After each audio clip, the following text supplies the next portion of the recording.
ค้งตัวเอสมนาทวินที่โค้งตัวเอสบนอัดลงก็สุดยอดพี่น้อง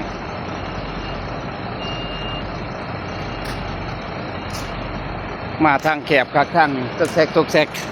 บ้านนั้นจะว่าสิบ่เปิด GPS มาแต่ว่าท่านบ่เปิด GPS มาแล้วเท่านั้นแล้วยังก็นุ่นกอยยังก็นี่นุ่นกอย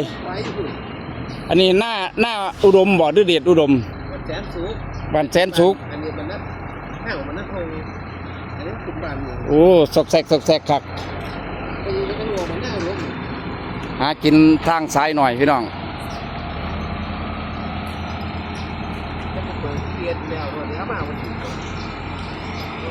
ยกแล้วมันอาจจะวินยกแล้วนั่งเลยมันหันมาทางนี้ก็สิออกที่ตัวหน้าจานแล้วออกหน้าจานมันสะพานมันไปได้อยู่บ่ดูมอันหน้าเยี่ยนโอ้เล่นได้ฮะเขาเฮ็ดสะพานอยู่ได้เขาเฮ็ดสะพานฮะต้องเอาไปนี่ใกล้ๆเยอะ